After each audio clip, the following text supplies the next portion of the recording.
Welcome to another episode of Board Game Coffee. Today we will be taking a look back on 2020, and joining us on this look back is Alex from Board Game Co. But we'll bring him along right after this.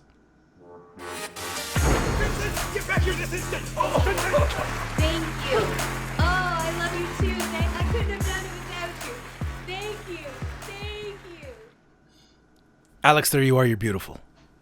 Thank you. This episode is already so much better produced than the last time we did this. I feel ashamed and stood up, but I'll take it. It looks pretty. Last time it sounded like we were held upside down in a fish tank filled with water.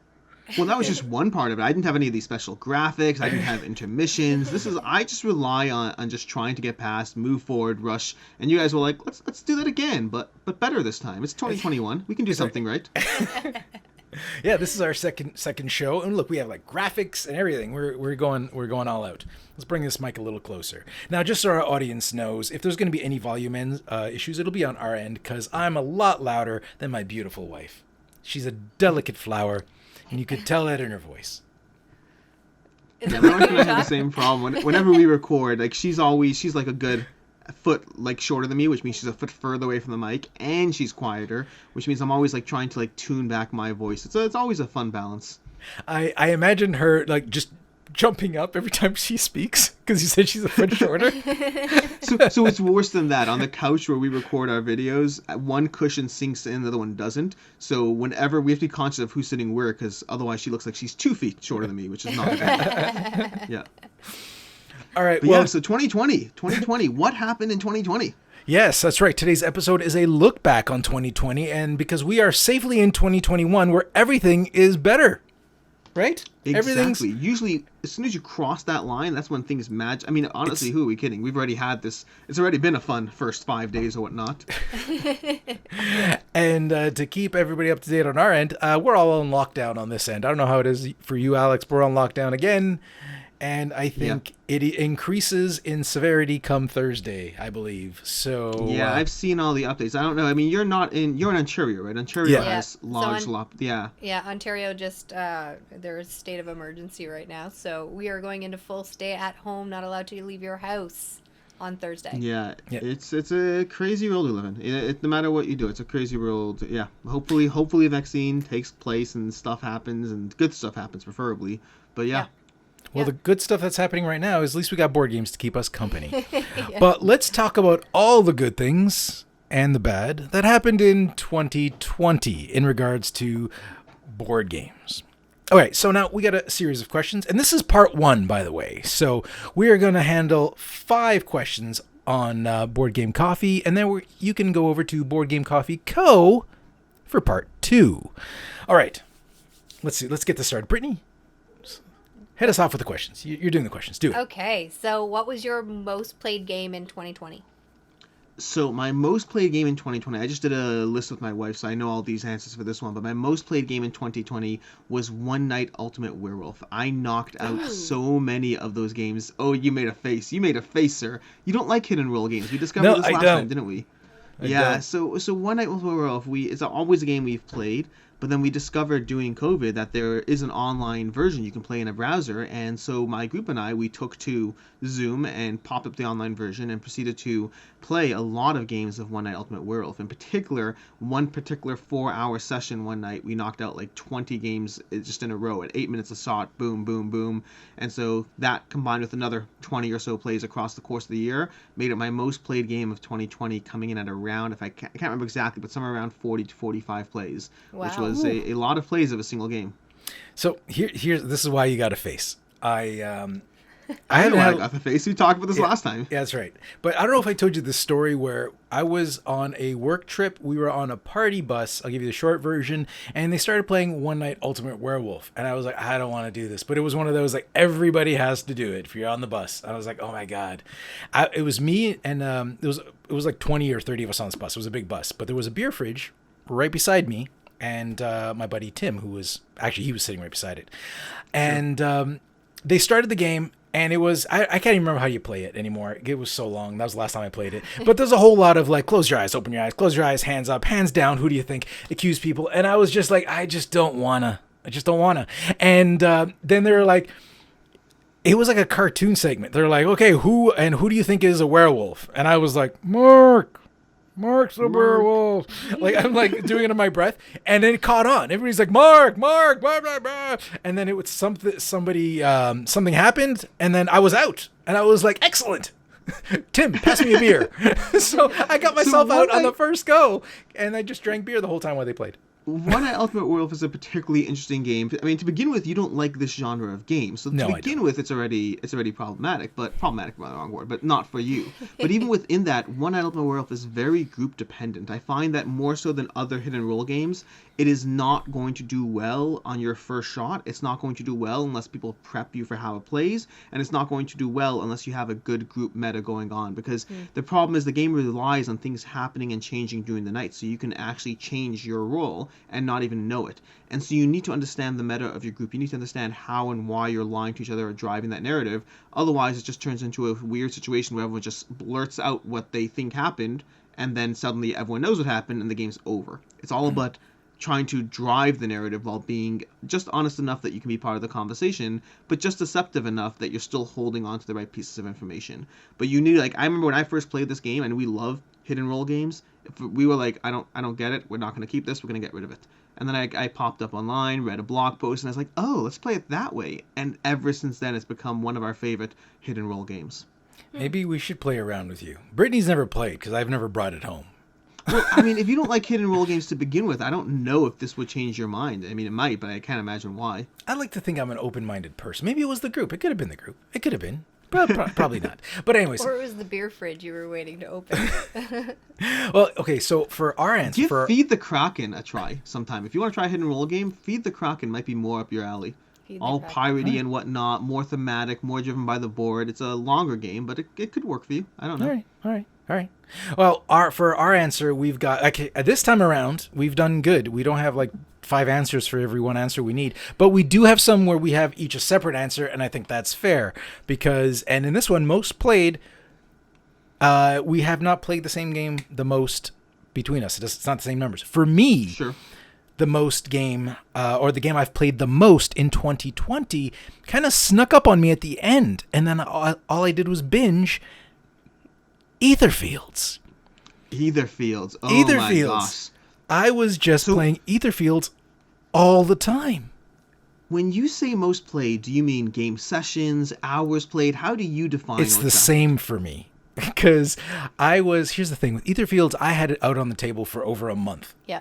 And I would just sit down, I'd play a solo game, and then I'd sit down, and then Brittany would join me for the game. Then I'd sit down, and Chris or Jess would join me for a game. And then I'd sit down, I'd be playing by myself. And everybody has their own decks, and I like the fluidity of the game that way, where you can have a deck, and so when you drop by, hey, here's your deck, continue building it, we'll continue playing. We'll just work on that. And I do like I that. love how we can keep continuing. And because, here's the thing, the story is not as, like, tightly knit as like Tainted Grail, right? But you can just hop on in a session and show up and be like, "What's going on? Nothing. We think we something. I don't know stuff. Yeah. Dream stuff." So exactly, it's all just dream stuff. So like, there's an overarching story that you get like tidbits of, and we have theories on what that might be, or because I still haven't finished it, but I've played it so many times by myself with other people, and just long sessions in general. So both in hours and play sessions, I've played Aetherfields the most.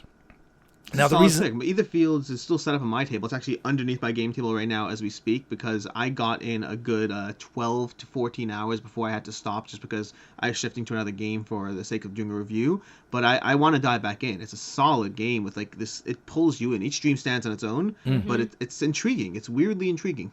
It's one big game of mini games. It's so bizarre. Yes. So bizarre. It's so but just wacky. And right now I'm on the turning hedge mazes one. Oh yeah, I've done that one twice. For a while. I think it's one of the earlier ones, but because of the way the dreams slowly unlock, I actually didn't do it until much later in the game. I think it's my 6th stream or something like that. So I'm only like 5 or 6 streams in. Actually, I've done that one 3 times. Because the first time I played through Aetherfields a bit by myself. The first like 1 or 2, like I got up to the hedge maze and I stopped. Like I did the hedge maze, stopped, and then I started for real. And then when I did it for real, I did it with, it was me, Chris, and Jess, I believe, did it. And then I went back and it was an old dream again. So, when you can go back and it's an old dream. Yes, So I went yeah. back and it was an old dream at that point. So Nice. that's why I've actually played that one 3 times, that one specifically. But for Brittany, it's a completely different answer. And hold on, before I run this B-roll, you might recognize this B-roll. Ready, Brittany? And your Am I game is... talking over Yeah. it? Gloomhaven, Jaws of the Lion. There you go. Isn't it pretty? So you can keep talking when you see those B-rolls. Oh, okay. Just keep Sorry, talking. I was so Yeah. mesmerized by the Just B-roll. don't talk over our thing. You know what you can't talk over? This. Hold on. Vincent, get back here this instant! Oh, That's what you can't talk over. You gotta. So Jaws of the Lion is probably, it's the game that I probably put the most hours in consistently. So it's not a game, it was a game that stayed on our table for a while, and it's something that we could just pick up and go. So it was on our kitchen table, not Yeah. our board gaming table. Because our board game table, the rotation's always changing there. So for me, it was probably like the longest game that we played together. You might want to get in closer. Just in Oh case. yeah, sorry. Not to me, to the mic. I have Jaws of the Lion, but I have not cracked it out yet because I don't want to. What I did with the original Gloomhaven is I gave it like 2 or 3 games just to like make sure I like it, and ever since then it's been sitting on my shelf unplayed. Yeah. And Jaws of the Lion, when I jump into it, I want to go fully through it, and I just haven't had that dedication just yet. But I very much am intrigued. Like the simplified, more accessible Gloomhaven just sounds like a good thing. So we've had Gloomhaven open, meaning to go back to it, and we just haven't had the chance to because It's there's in so a many big little box. fiddly bits, and there's so much Yeah. time to set up, and we haven't been able to do it because we're always reviewing same or new games, just like you. Yeah. So you definitely feel that. Whereas Jaws of the Lion, it was nice because you just kind of open the book and get your cards out, and you can just start the story. And you can sit there for an hour and then, close it up or put it back up or put it to the side of the table. And it was nice. And one thing I liked about Jaws was we actually tried to experience it differently. And this is I broke a rule that I usually I don't like to break. Is I read the rules at the table, Yeah. and I don't. that But is that's like a no-no. But we in did our that on house. purpose. We're like, I was Whoa. like, okay, Brittany, let's try this because the book is written in like a tutorial format. So they're like, do this, and I'll play. They'll stop you midway, and I'll do this, and I'll play, and I'll do this, and play. So we're like, okay, let's experience it I this way hear and the see how it words works. you're saying. I'm still judging a little bit, but I hear the words you're saying. And that's the only time that's ever happened. And it wasn't that bad. And it worked. It worked. We were trying it out. At We were like, first, it was a little slow. And then all of a sudden it started picking up and you're going through the tutorial and it wasn't bad. And I really 'Cause- I think they did and a I guess- really good job at going from chapter to chapter and teaching you how to play. So you're taking Yeah, if you little have played bits the at a original, Yeah. if you have played the original, I guess it's not that much of a crime because the first 4 scenarios are really just a repeat of the original, slowly escalating you into the game.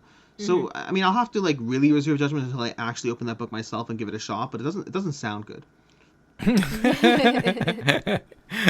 it's I enjoyed it. It is slower at the beginning, but again, Jaws of the Lion, they removed the barriers. the permanent. Well, there's a lot of complications to make it a little user Remove friendly. some of the card- summons.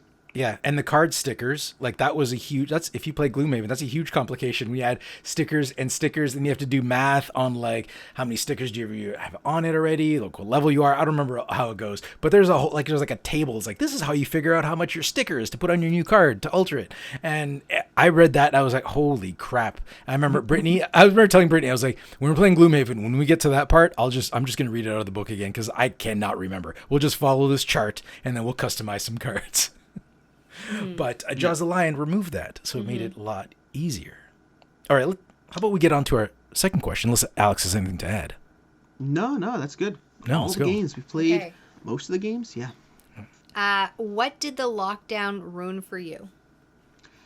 So, I mean, a lot of things. And this is where, to a certain extent, obviously, inherently in my answer is going to be a degree of the lockdown is, it's going to affect different people in different ways. It's going to affect people in terms of their jobs, their how much, like the money they're making, the money they put on the table. And I've been fortunate enough to not have that happen.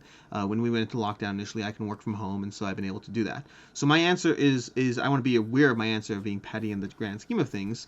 but it ruined social gatherings. It ruined in-person game night. It ruined meals with our friends. Yep. It really condensed our social circle. I mean, even initially it condensed our social circle to ourselves and then one person who was living with us throughout the lockdown, and that's basically it.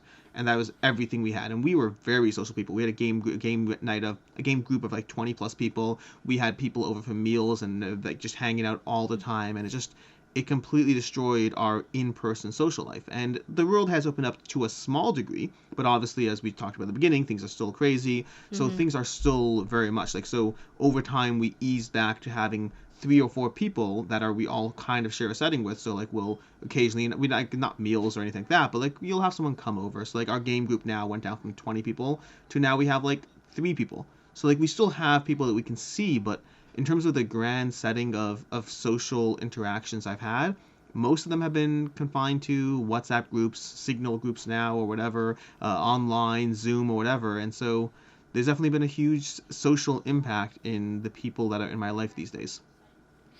Yeah, and we feel We that echo that. ourselves. Yeah. Yeah. And our answer for this question is actually a little more specific, but kind of falls into the same realm. Is once the first lockdown kind of started letting up some rules, and I actually went back to the office for a while, we started having groups of 5 over. Well, not groups, like us and 3 other people. Yeah.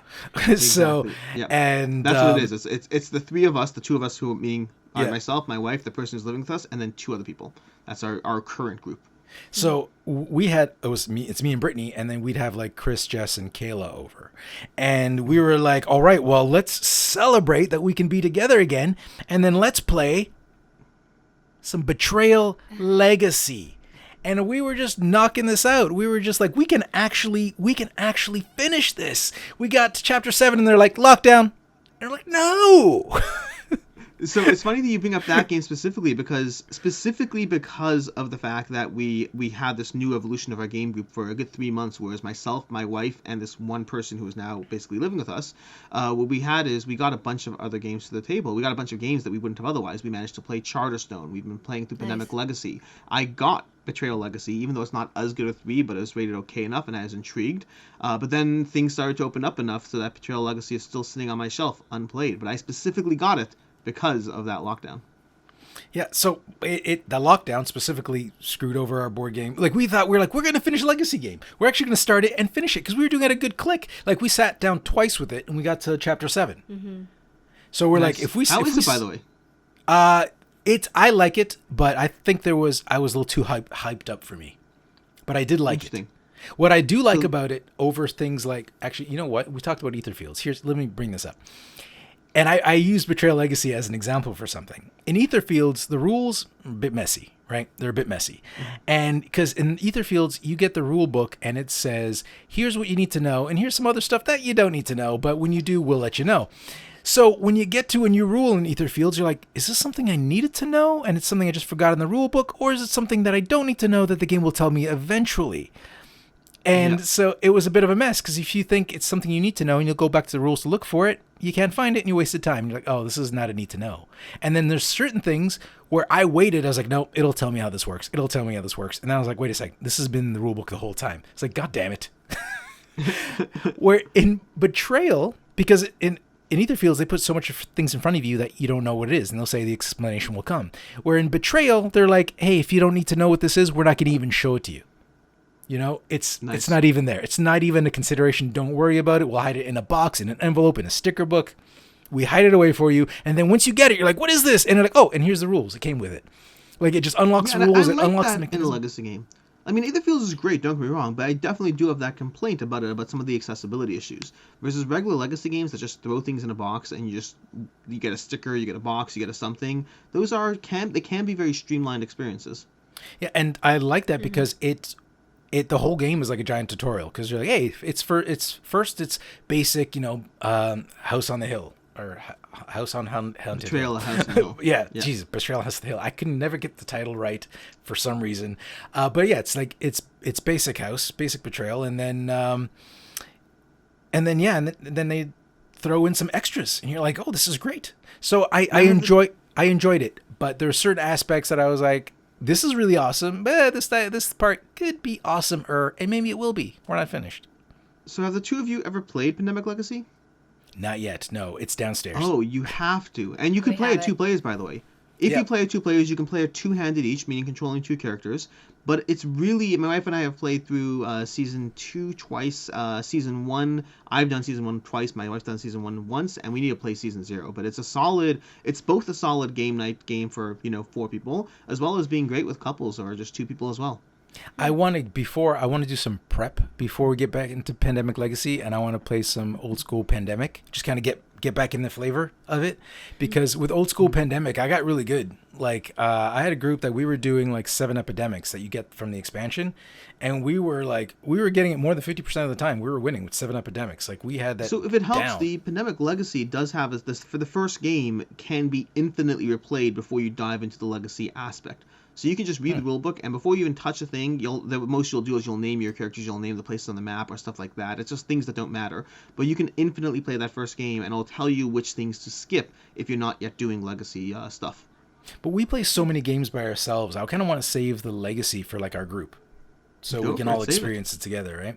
But Yeah. with this lockdown, again, it ruined Betrayal Legacy for us. That's what it did. And Great. All right, Britt, hit us again. What's the next question? Okay. How did 2020 affect your gaming? So 2020 affected my gaming. So this is going to be tied into that last question to a degree, which is going to be, it changed who I play games, how I play games, where I play games, and some of this is also going to be like content creator stuff as well, playing games and whatnot. But I would say that, I guess let's go through a few quick ones. I now play games on Zoom on a more regular basis. We pull up either Yucata, Tabletop Simulator, any number of different online platforms, and I'll play with friends who are both down the block from me, as well as friends who've moved away to different states, cities, or wherever. And so that has been actually a nice aspect to be able to reconnect with friends who've left our gaming group over the years, because now we're playing online, and so, it doesn't really matter where you are.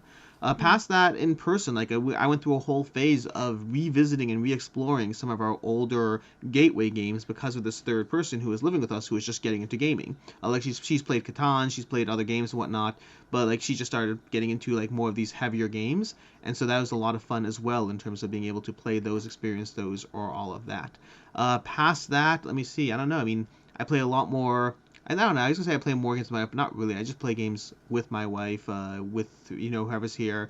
In-person game nights have been infrequent. They happen occasionally, but they've been much lesser. And again, with that new group of down to 5 people, so it's really affected just the where and the who, and a little bit of the types of games because of the new people in my game group. But it's definitely been a shift. I have not played less games. I played more games in 2020 than I played in 2019, but not by a lot, by a little bit. But it hasn't hurt the frequency. Just the way. I agree on the frequency. It hasn't, like, we've had bursts toward the end of the year, and it's still continuing. It's just bursts of games where we're playing like a new game a week or sometimes 2, and just trying new things. And it's not all like work media related. It's all like board game coffee related. Sometimes it's just something we want to play. Like we played Blood Rage finally the other day. Oh yeah, how was it?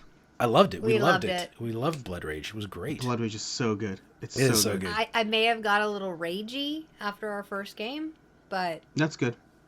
Well, which one of you played the card that steals the last rage from the other player in the first Oh, round? nobody. Nobody. Did. Nobody. Nobody? Oh my gosh, it's such a brutal move. I always warn people in their first game. I'm like, just so you know, here's how you play the game, and also, in the first round, someone's going to steal your last rage from you just when you plan on using it at the right moment, so be prepared for that. oh my gosh, I would be so angry. Oh, It's really because there's that one card that when you lose a battle, you steal a rage from the victor. And so you're Oh, sitting there yeah. planning your whole turn, and you're like, okay, great, I'm going to do this, and then with my last rage, I will pillage here and do everything good. And the person's like, actually, you just won this battle, so now you have no more rage, and your plans are gone. Now, when you know that, that's fine. It's part of the game. It's part of the tenseness. It's part of the, oh my gosh. But when you don't know the game, it just sucks. It's not fun. It But yeah. sounds like awesome. If it happened to Brittany, I It mean. makes me feel ragey just thinking about it. Yeah, it's a lot of fun. Blood Rage, and then there's a few things. In the second round, I always warn people about the cards that cancel all the cards and wipe and reset. That's 'Cause what then otherwise he uses people are all like- the time. I know all the time. I used it People are twice like, back I to will back. play my 6 plus glory or plus whatever, 6 in battle, and like actually that 6 is gone now, and I get 6 glory, and let's reset that battle. I like to warn people about the cards that they just couldn't have seen coming in any way. It's helpful. And actually, you've seen that card played more because Chris tried to pull that card on me, and I canceled him with that Thor card. That's like, nope. Cancel the text of yeah. Yeah. And I was like, sorry, buddy. He was all cocky. He was like, gotcha. Blood Rage is excellent. And then I topped it off with that. It was either one of the +2 or the +3s that you can play afterward. Yeah. You know, from your hand. Oh, the +3s. Yeah, the +3s. Yep. Yeah. So that was good. That was good. But anyways, for us, what changed? Actually, I think we probably have two different answers for this. For me, I started playing solo games. I could say more solo games, but I've never played any really. I tried Tainted Grail when we got it, like the prototype, a while ago, just so I can do the video. Yeah. But I never really played it. That was just me playing it to learn how to play it for the video. But as I mentioned earlier, Aetherfields, I was playing that solo, and I was enjoying just sitting there playing it solo. And that's new for me. I never did that. But it's like, it's not as safe to be like, just call people over, like, hey, come over, let's play Aetherfields. Hey, come over. Mm-hmm. So you got to pick those times, and people are in quarantine, and when, you know, something happens and they're locked away for 2 weeks. So like, things happen. So I got to play solo games and I enjoyed it. I don't know if I'm sold on like I want to play a bunch of solo games, but ever since I played Aetherfields, I have been more curious about trying a bunch of others that we've opened. And I was like, ooh, there's a solo mode.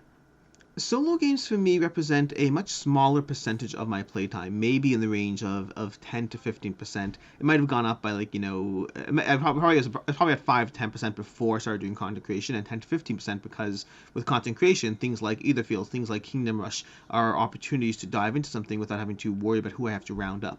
But that being said, I really do enjoy it when I get it done, but just it's a little harder to commit to put that energy in.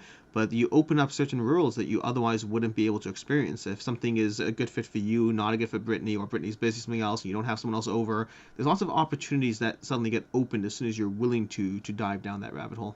Mm-hmm. Well, the thing here is the difference is, that's why we have kind of like different answers, because while I'm playing solo, Brittany misses more of the social aspect of it. Yeah, I do. A lot. So like we said earlier, we used to host all the time. So I miss having the friends over and introducing them to a new game, or So we haven't been able to play a lot with others, but there you go. What new designer is on your radar due to 2020? Yeah, so for me, this is going to be Stan Kredinsky. And specifically, it's not that he's a new designer. It's specifically that 2020 was the year where he went from being someone who designed one game that I played to just someone who was on a bunch of games that I experienced. He was on Rurik, he was on Endless Winter, he's on Dice Hospital, he's on Lockdown, not Lockdown, he's on... No, I think it is called Lockdown. It's Lockdown, a role-player game. There was one more. There was a Valeria, Shadow Kingdoms of Valeria. There were a bunch of games that are either Kickstarters that are coming out or just in general enter the space in 2020, or that I played. Old West Impresario, a whole bunch of different games.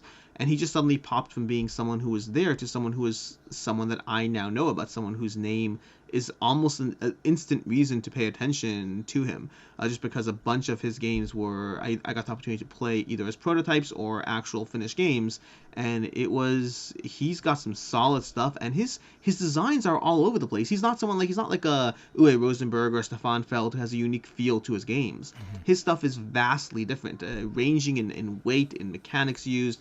He went from being just whatever. He's on my radar. He's very much on my radar thanks to the games I've played in 2020. So, I feel a little cheated. You said new designers on your radar. Yeah, and that's why at the beginning of the question I rephrased exactly what I meant, because I realized now, not earlier, I realized now that you might think I meant a new designer. To be fair, he's still semi-new. He's not new in 2020, but like he's only been on the scene. I want to say his first title was Dice Hospital, which I think was a 2019 game. So that still counts as new. Well, to be fair, we went the other route as well. We just picked it wasn't a new designer. It was just we did what you did. So I'm just giving you a hard time for no reason. So now I might pronounce the name wrong. It's like Matt Hrya? Hrya?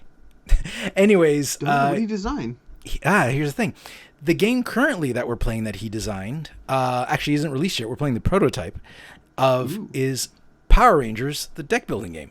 Oh, you love that game. We You can't do. stop We talking do about like that it. game. So Power Rangers, the deck building game, he did that. And thing is, when we were sent Power Rangers, I was like, Power Rangers. I'm not really a Power Rangers person, but I'll give it a go. I like deck That's builders. right there. That's where I am right now. But yeah. Yeah. I was like, I like deck builders, but Power Rangers, I'm too old for Power Rangers. I'm like 44. Like, just wasn't my thing. And so I found out the designer was the guy who designed DC deck building game, which is one of the first games that got, like, back in 2012 that got me into board gaming.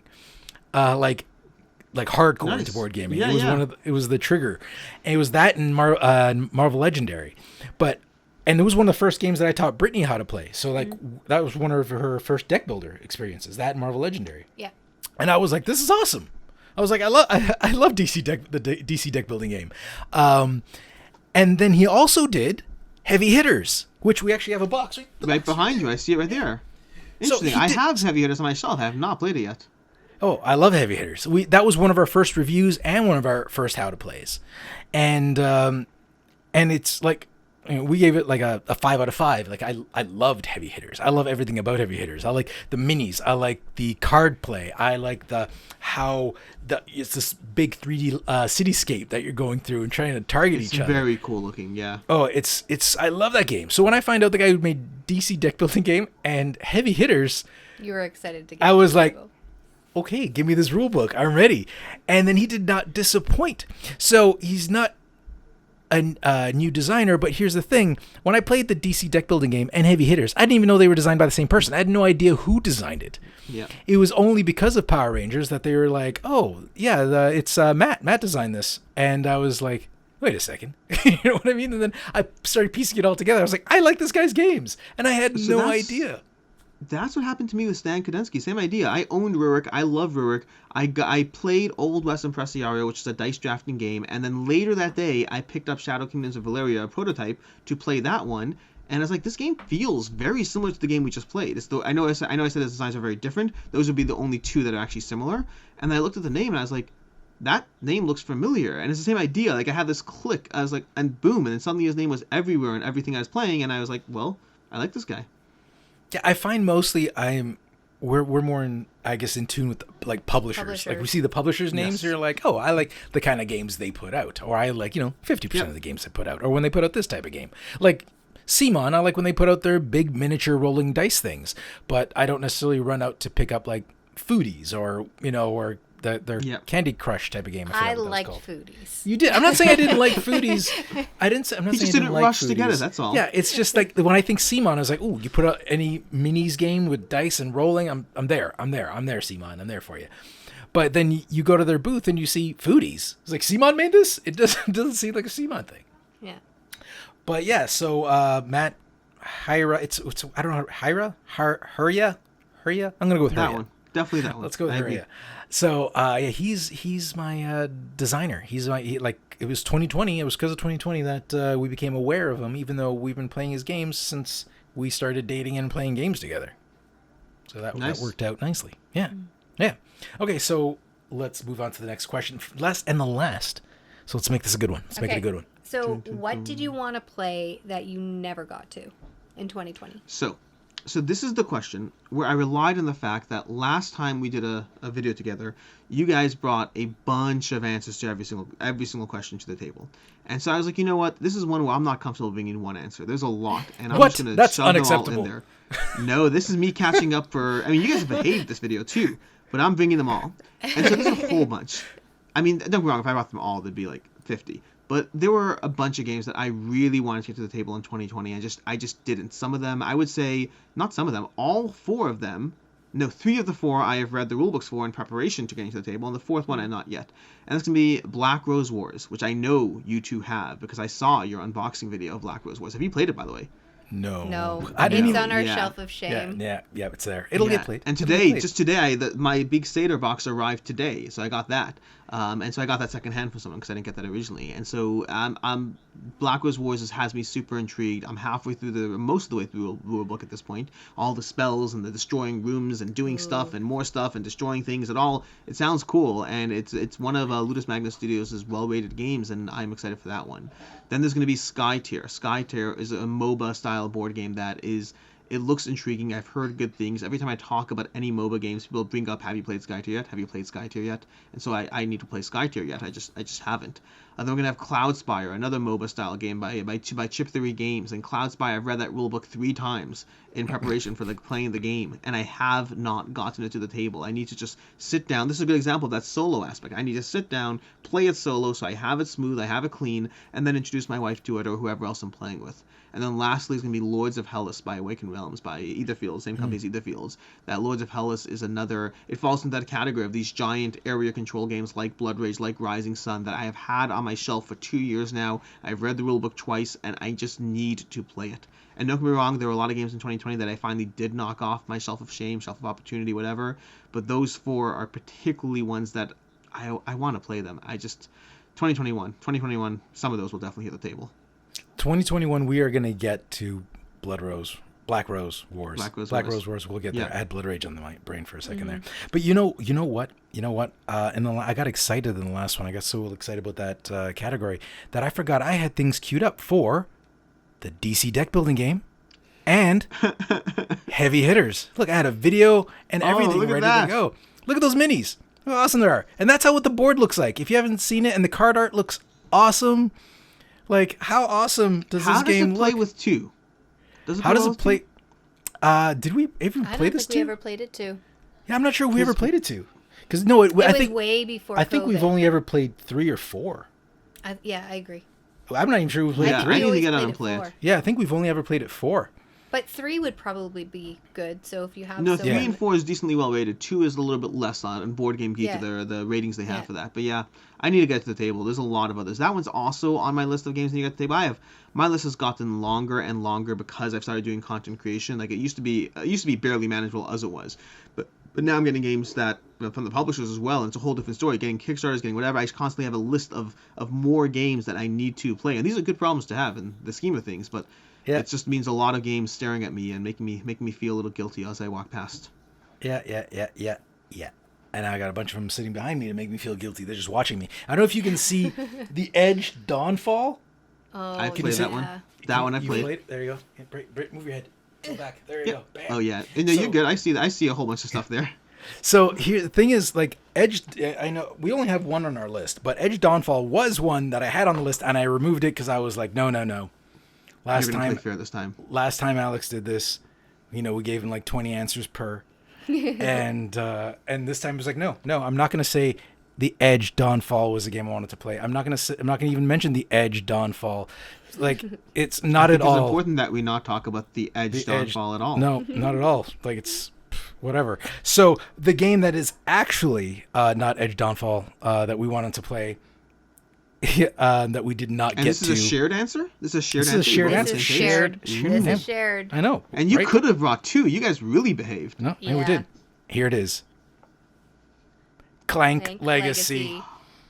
Oh my gosh. Remember how I told you I picked up a bunch of Legacy games because we were going through that lockdown. We didn't know how long it would last.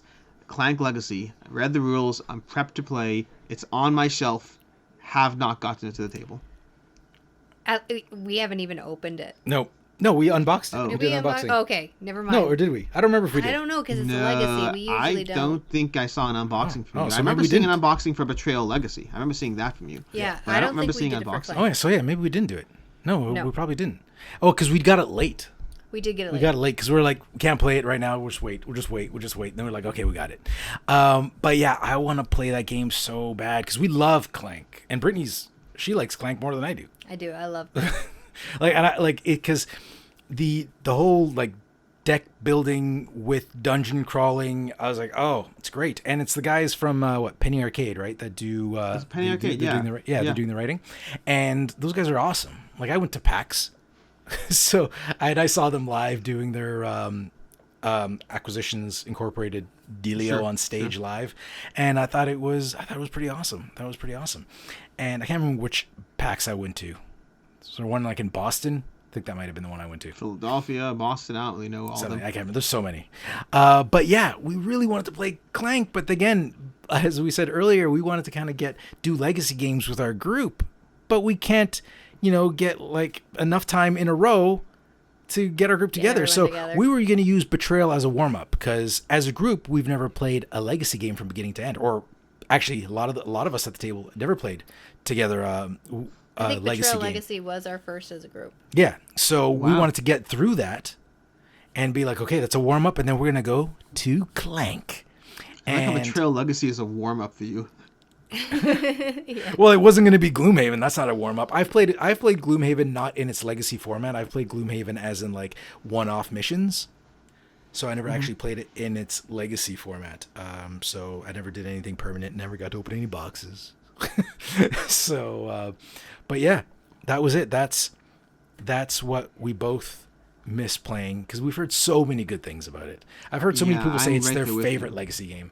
I need to play it. It's on my shelf. I honestly I didn't think of it when I was doing this. I don't know if I would have made it. It's high up there, but it's not like top 4 high up there. But it's one I need to get to the table for sure. Well, I think that's it. That wraps up part 1 of our look back on 2020. So, if any final words, Alex, before we go? I mean, I don't know. More games. I could have brought more games to the table. In fact, No, I no, don't know. you've left enough. I've left them up. I've left I mean, them you've, up. Oh my you've gosh. left. You've I'm saying if said you want enough. final words, I mean more Okay. words. I can just start spouting titles, but yeah, no, it's okay. But that's been 2020. I mean, at least part 1 of 2020. But it's been an interesting year. It's been a crazy year, different than the usual to any number of different reasons. But I mean, at the end of the day, the games are still there. How we play with them, how we interact with them, could be a little different, but they're still there. Some getting played, some not getting played, some I'm looking forward to. We'll see. Well, that's the thing. It's dangerous to continue this conversation because part 2 of this look back is going to be hosted on Board Game Co. So I don't want to accidentally spill the beans on anything we might be talking there. Or talking Like about for there. instance, if you want to know what our biggest disappointment was in 2020, then I mean, you'll just have to head on over to that video. I guess we'll find out. We'll find out There soon. you go. All right, that was great. I like that. Okay. Thank you guys for joining us on another episode of Board Game Coffee, and thank you Board Game Co. for joining us. It's always a pleasure, sir. This was a And blast. Thanks. it's always a good time. It's always a good time when Board Game Co. is in the house. All right, well we will see you guys next week and on Board Game Co.'s Part 2 video. See you there. See ya. Thanks for joining us. If you like this video and you want to see more, subscribe to our channel. It's the best way to keep up to date with everything we do here at Board Game Coffee. But if you want to see more right now, we got plenty of videos to choose from. And if that's not enough, follow us on Instagram, Facebook, and Twitter. I'm Mark Maya, and this is Board Game Coffee. And remember, have fun, keep gaming, be social. See you next week.